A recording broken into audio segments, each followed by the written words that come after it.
fellow travel warriors. This is Steve. And I'm George. Join us as we unpack the challenges, excitement, preparation, and passion for travel. Greetings today, Georgie. When we first launched this channel, and the fact that we're not doing the corporate travel, road warrior travel that we used to, I said to you, hey, you have to make a commitment to travel. We can't call ourselves travel warriors if we're not traveling. That's right. So now you started saying, yeah, we have to find a way. Where there's a will, there's a way.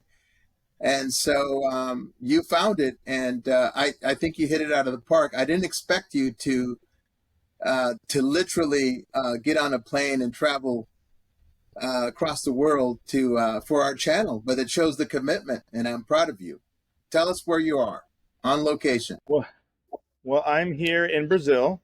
I am in Foz do Iguazu in Brazil, which is really close to Iguazu Falls.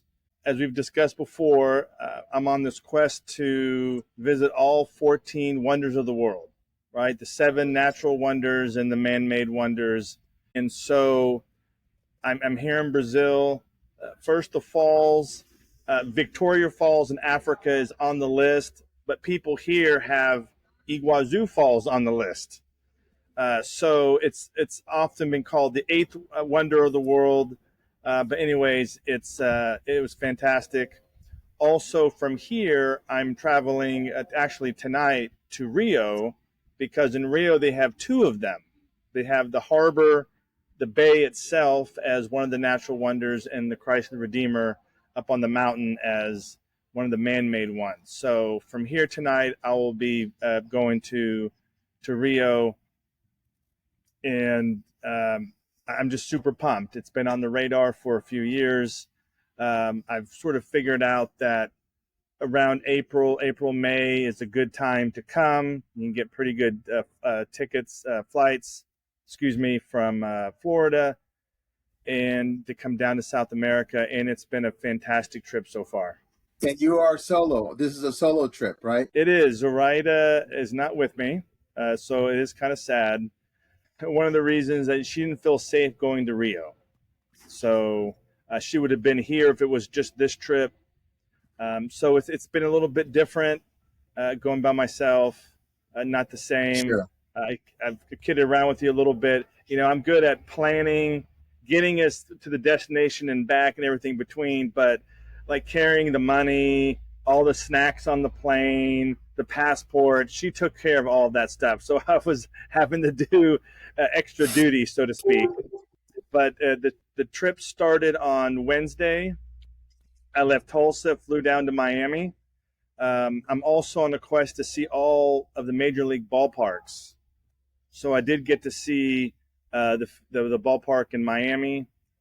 So that is, now I'm down to 7. That can be another episode. We talk about sports and baseball and travel, but I got 7 left. So saw the game on Wednesday afternoon in Miami. I caught a flight Thursday afternoon on Avianca to Bogota to Sao Paulo. That was an overnight trip. And then in the morning in Sao Paulo, I took a separate flight to Iguazu.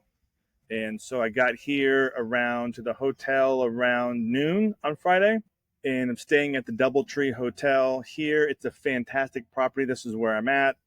And then I kind of hit the ground running. I was a little tired. I think I took a little bit of a nap Friday afternoon. And then if I can share with you what I've done since I got here. Is that okay? Absolutely. Please do. So first thing that I did on Friday, so very close to here, it's in this direction, I guess from the hotel it's about southwest. It's where Argentina, Brazil, and Paraguay all meet, okay?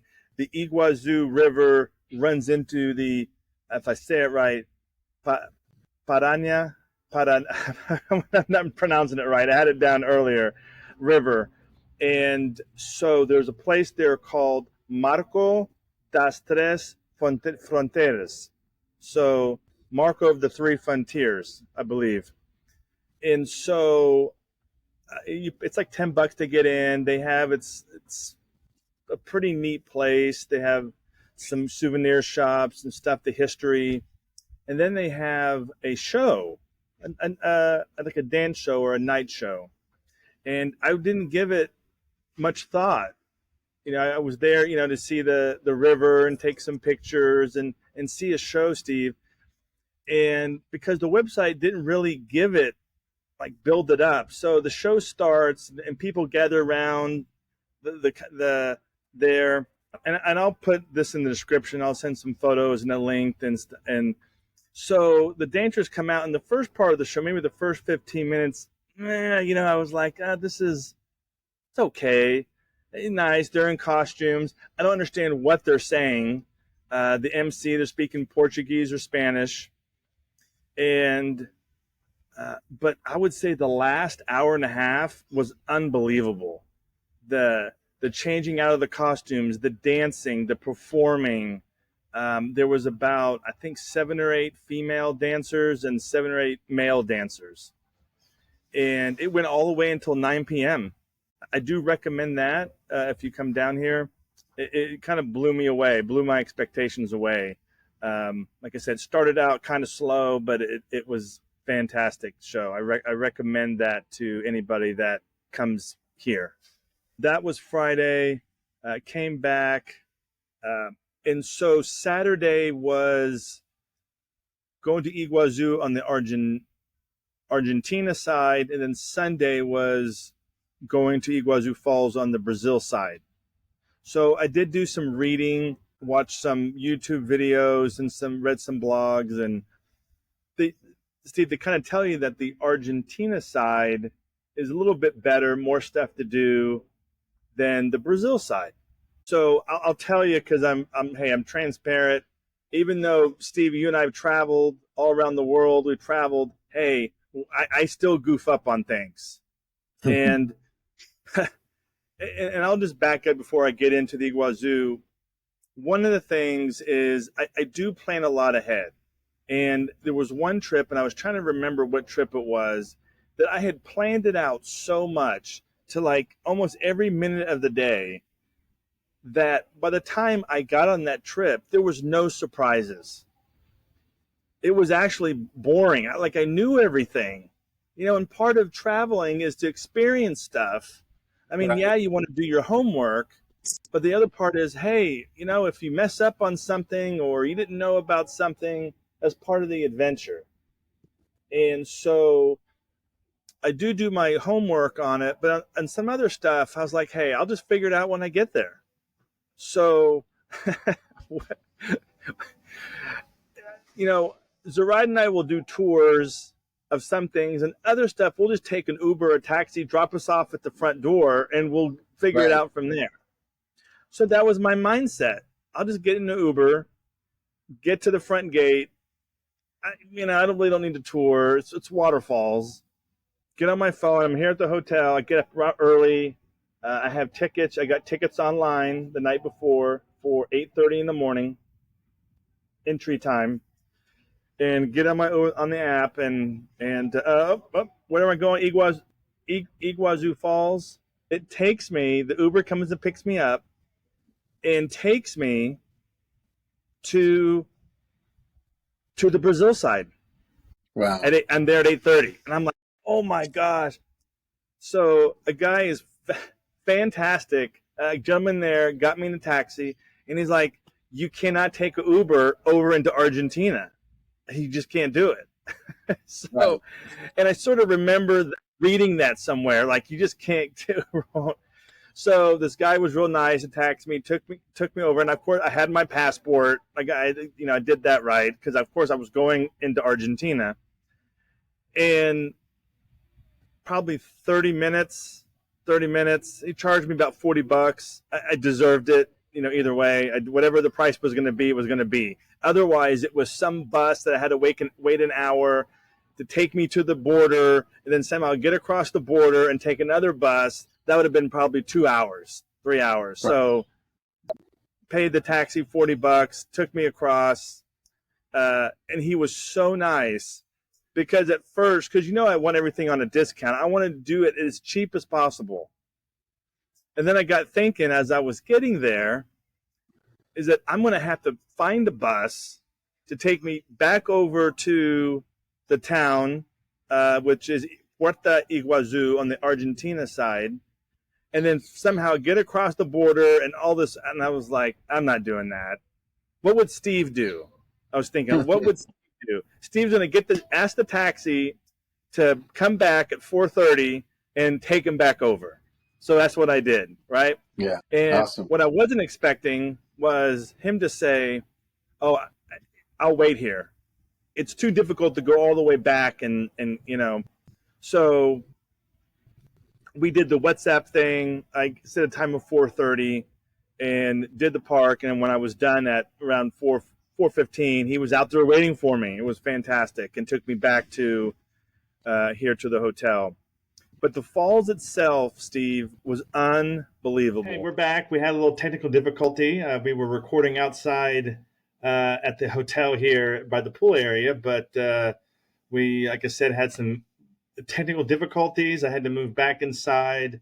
Actually, I'm back inside the hotel room, probably the best place. Started to get kind of noisy there, a little bit inside the lobby where you come out to the bar, to the pool area, a lot of kids. So to avoid any distractions, I came back up to the room. So, Steve,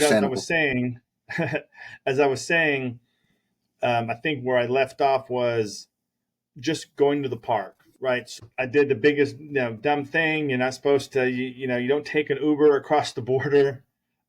So the gentleman was the taxi driver, took me across and back.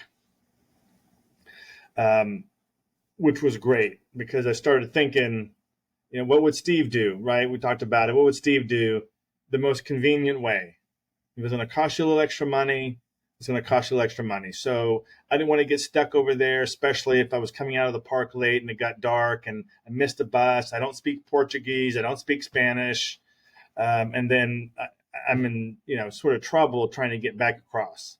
So the gentleman that took me over there waited all day from 9:30 to 4:15 or whatever time I got done, and he took me back to the hotel. So it was worth the $40 each way. I'll know better next time. So one of those things where I was just going to wing it as I got there, but then it ended up costing me a little bit of money. So next time I'll be sort of better prepared.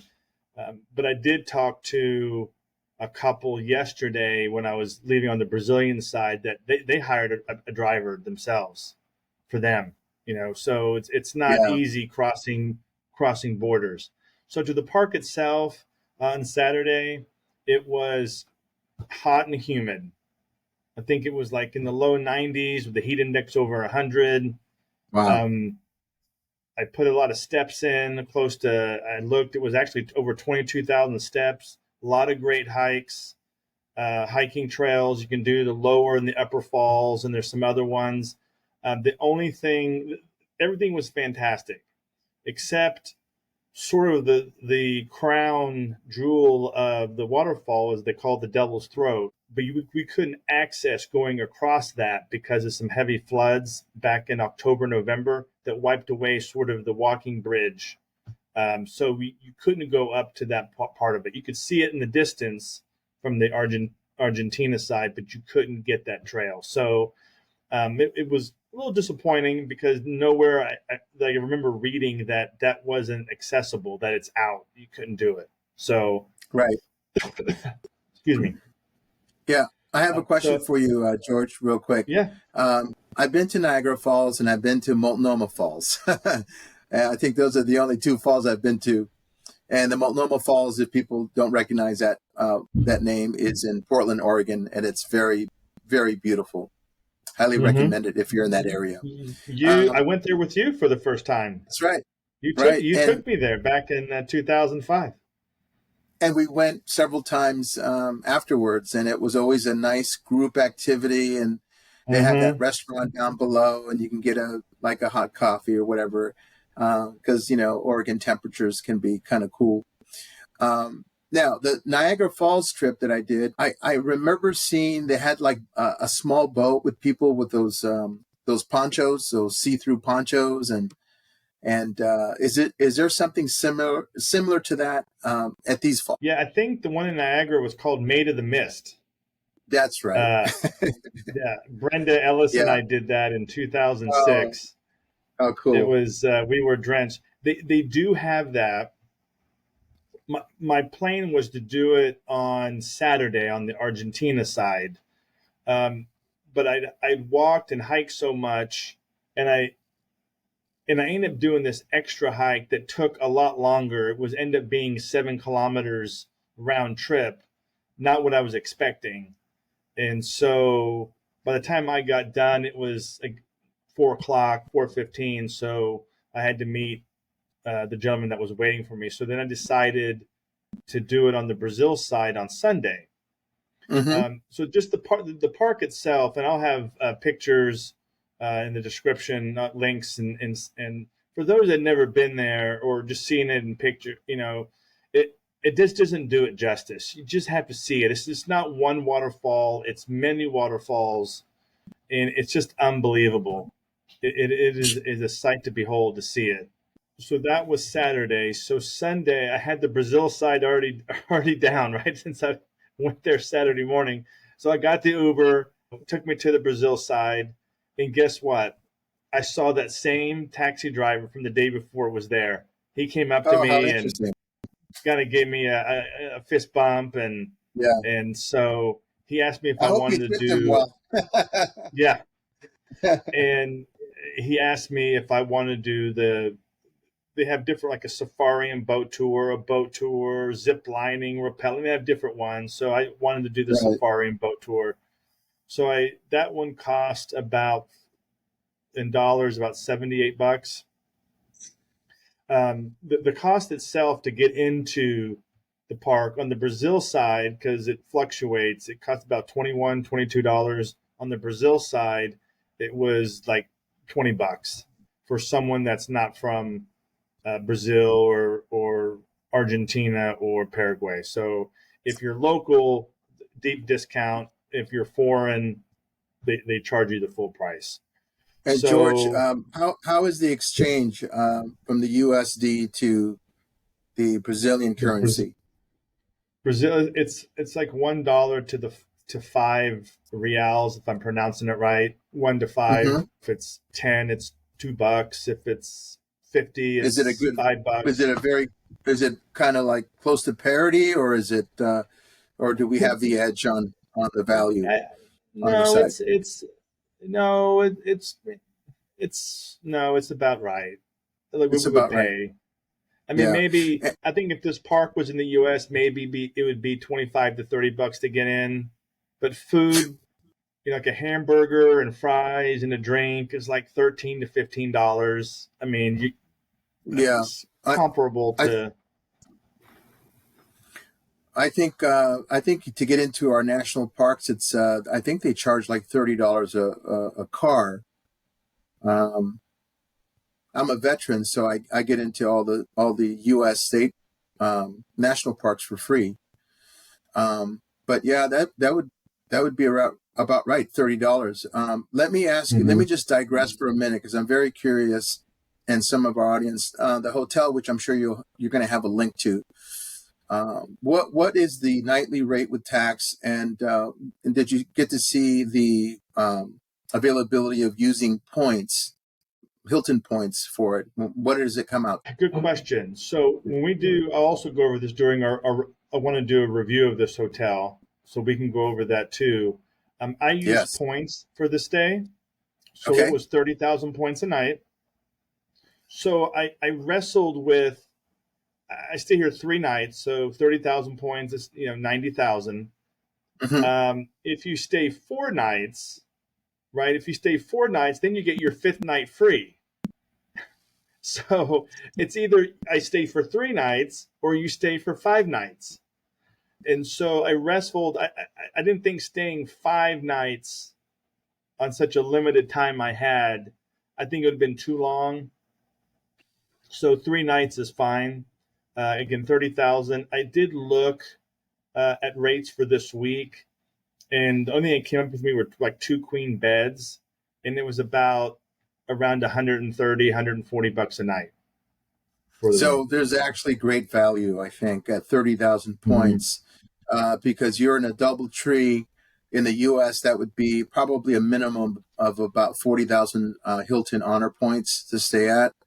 Um, Mm-hmm. and from what your description of the hotel, which you'll show us later, it's more of a resort, which would be probably 50, 60,000 minimum a night, maybe 80,000 points in the U.S. Now, you did mention, and we want to be precise, the fifth night is only complimentary if you're a lifetime diamond member, or is that for a diamond or gold member? I thought it was just for lifetime diamond, but I had one of our fellow travelers who I know is not a diamond member or a lifetime diamond member. She got a Mhm. fifth night free. So Okay. maybe they've changed the rules a little bit, because she went on the trip in the last year and she was telling me about, oh, I get the fifth night free. Stay 4 nights, get the fifth night free. And I know she's not lifetime diamond. Now, what about the breakfast? Is it a continental or full blown buffet style? And also, is there a manager's reception or evening refreshments or cocktails or what have you? It's a full blown buffet, Nice. and no manager reception. They have a really nice bar. Um, and they may have something during the week, but since I'm only here, Friday, Saturday, and Sunday, I didn't see anything for the weekend. Now, of course, George, I'm always interested in a hotel besides the food, the fitness room. How is the fitness? Is there a way you could take a video of the fitness room for fitness buffs that gotta get, always searching for a good workout, even when we're vacationing? Yeah, so the property does have four pools, four outdoor pools, an indoor pool. It does have a Johnny Rockets here, and it does have a kids area and a gym area. So, and then beyond that are the tennis courts, sand volleyball. So it is a very nice property, and it does have. I checked in there. Now, to me, it was nice. Steve, you're the workout guy, so Mhm. you may give it a thumbs up, or you may, thumb your nose at it. I'm not really sure.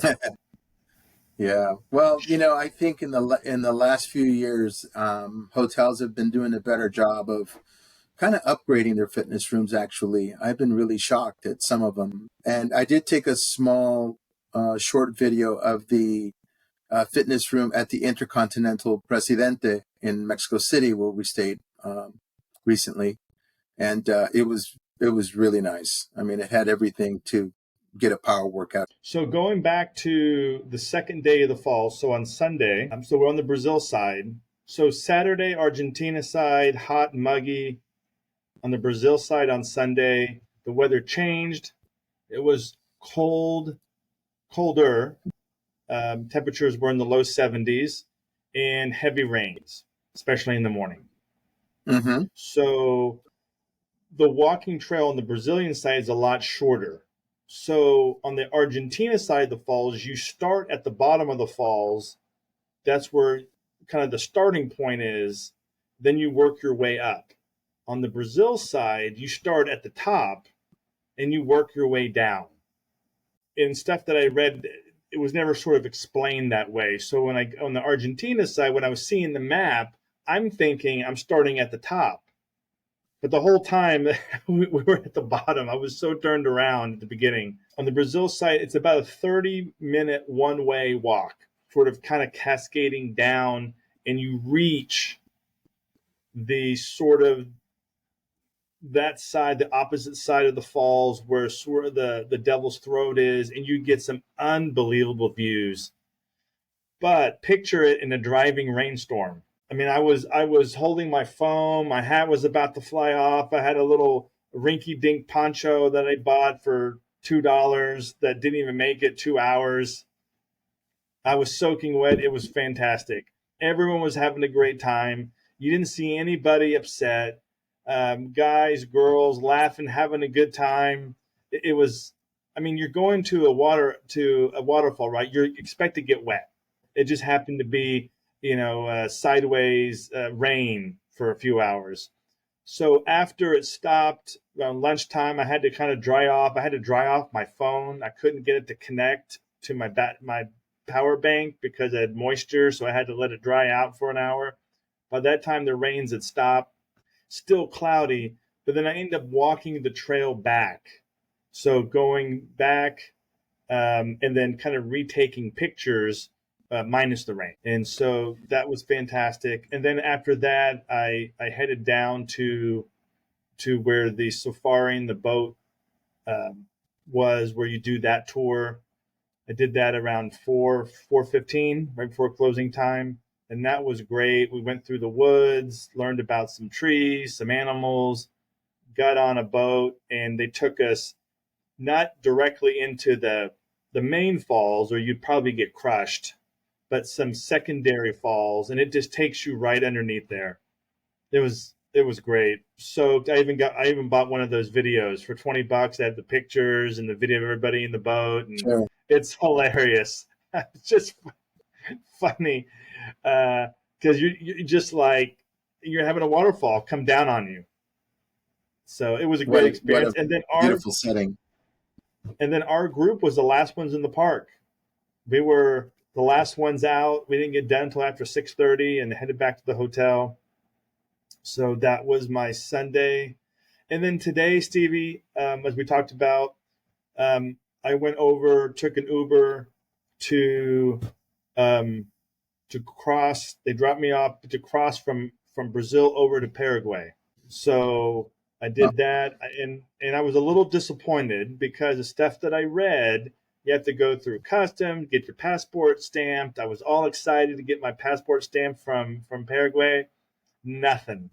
People were crossing. No one even bothered to stop you. I even went. There was a place there where it was some kind of immigration. I wanted to make sure. I didn't want to like get across and then I get tackled from behind. It's like you're crossing illegally. Excuse me. So I even stopped, and then the lady looked at me and was just like, "Keep on going, just keep on going." And so that is called. So the city is Ciudad del Estel, and it's basically a big shopping mecca. And it's just vendors line up on the streets. It's a stark contrast from coming on the Brazil side to that side.